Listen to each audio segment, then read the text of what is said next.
Hello friends, नमस्कार। स्वागत है आप सभी का एमएसएससी नोट्स में। तो दोस्तों, चाइल्ड डेवलपमेंट के टॉप 30 वेरी इंपॉर्टेंट क्वेश्चन लेकर हाजिर हैं। तो आपके लिए मॉक टेस्ट सीरीज़ जैसा कि चल रही है, जिसमें कि टॉप 30 क्वेश्चंस डिस्कस किए जाते हैं। जो सबसे इंपॉर्टेंट क्वेश्चन होते हैं उनको इस वीडियो में शामिल किए जाते हैं। वीडियो को शुरू से लास्ट तक देखिएगा और लास्ट में बताइएगा कि आप सभी 30 में से कितने सही क्वेश्चन आज अटेम्प्ट कर पाए हैं। पहला क्वेश्चन ये कह रहा है कि शिक्षा मनोविज्ञान अध्यापकों की तैयारी के अनुसार शिक्षा है। ये कथन किसका है? तो इसका आंसर क्या होगा, कमेंट कीजिए। तो दोस्तों, इसका जो सही आंसर होगा स्कीनर ने कहा था शिक्षा मनोविज्ञान अध्यापकों की तैयारी के अनुसार शिक्षा है। अगला देखिए, वृद्धि और विकास क्या है? चारों ऑप्शन आपकी स्क्रीन पर हैं। वृद्धि और विकास क्या है? तो दोस्तों, वृद्धि और विकास ऑप्शन नंबर बी एक दूसरे के पूरक हैं। बी वाला ऑप्शन यहाँ पे सही होगा। अगला क्वेश्चन जवाब दीजिएगा, क्या होगा? बालक की किस अवस्था में दांत बनने की प्रक्रिया शुरू होती है? तो इसका सही आंसर कमेंट कीजिए कि बालक की किस अवस्था में दांत बनने की प्रक्रिया प्रारंभ होती है।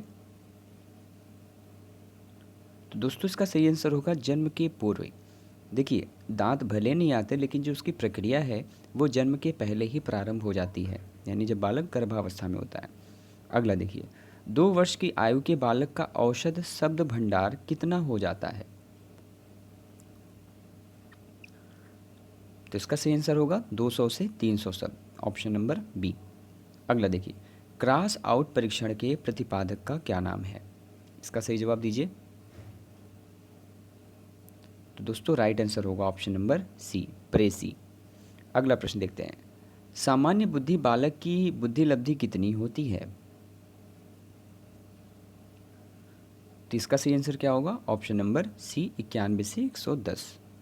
अगला देखिए, पियाजे के संज्ञानात्मक विकास की मूर्त संक्रियात्मक अवस्था का काल कब से कब तक होता है? तो सही आंसर होगा 7 से 11 वर्ष। अगला, निम्न में से किसने स्वभाव के आधार पर व्यक्तित्व का वर्गीकरण किया है? तो सही आंसर क्या होगा? Sheldon, option number C. मनोविज्ञान में तृतीय बल के नाम से किसे जाना जाता है? तो तृतीय बल के नाम से मानवीयता परक, यानी कि ऑप्शन नंबर बी सही होगा। अगला, किस मनोवैज्ञानिक ने सर्वप्रथम मनोवैज्ञानिक प्रयोगशाला की स्थापना की थी? विलियम वुंट नाम था, ऑप्शन नंबर डी बिल्कुल सही जवाब होगा। अगला देखिए, सही आंसर बताइएगा। गेस्टाल्ट विचारधारा के प्रतिपादक का क्या नाम है? तो इनका नाम है Max Wertheimer, option number D. अनुमूल्यन किस पक्ष से संबंधित है? भाई, अनुमूल्यन किस पक्ष से संबंधित है? तो ये आपके भावात्मक पक्ष से रिलेटेड है। शिक्षा मनोविज्ञान का केंद्र में किसे रखा जाता है? यानी बालक को केंद्र में रखा जाता है, यानी बाल केंद्रित शिक्षा। हड्डियों का विकास किस आयु तक होता है? तो जो हड्डियां हैं उनका जो विकास है वो 16 वर्ष तक होता है। अगला देखिए, सक्रिय अनुबंधन थ्योरी का जो दूसरा नाम है वो क्या है? तो type R conditioning, option number A सही जवाब होगा। अगला देखिए, क्षतिग्रस्तता किससे संबंधित है? कमेंट कीजिए सही जवाब। तो इसका सही आंसर होगा किसी अंग प्रक्रिया के क्षति या असामान्य हो जाने से इसे हम क्षतिग्रस्तता कहते हैं। अगला देखिएगा, डिसलेक्सिया क्या है? तो आप लोग पढ़ते आ रहे हैं, अधिगम संबंधी अक्षमता, ऑप्शन नंबर सी। समावेशी शिक्षा क्या है? तो समावेशी शिक्षा होती है विशेष बालकों की समान सहभागिता, ऑप्शन नंबर डी।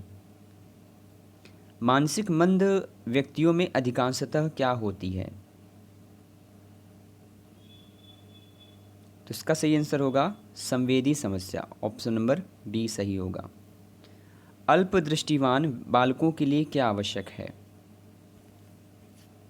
जो कम देख पाते हैं, ऐसे बालकों के लिए ब्रेल लिपि का प्रावधान है। Option number B. सब बच्चे सबसे अधिक कैसे सीखते हैं? यानी कार्य करके सीखना। बालक जो है किसी कार्य को करके सबसे अच्छे तरीके से सीख पाते हैं। ऐसा प्रेरक जिसका अनुमान व्यक्ति के व्यवहार से किया जा सके परंतु व्यक्ति की उपस्थिति का अनुभव नहीं करता, उसे हम क्या कहते हैं?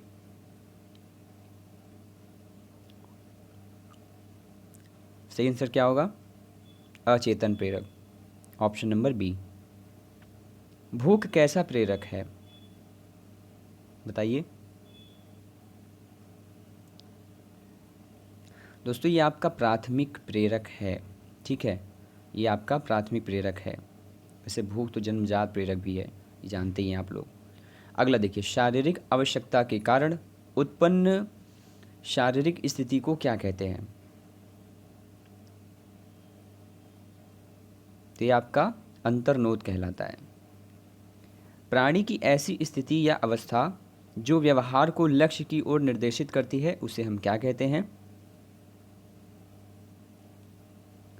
तो ये आपका प्रेरणा कहलाता है, मोटिवेशन। थांडाइक का अधिगम सिद्धांत किस नाम से जाना जाता है?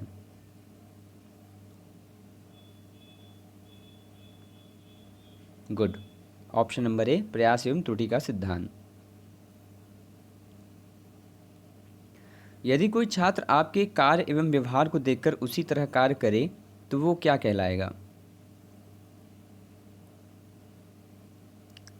तो ये आपका अनुकरण कहलाएगा। ऑप्शन नंबर सी।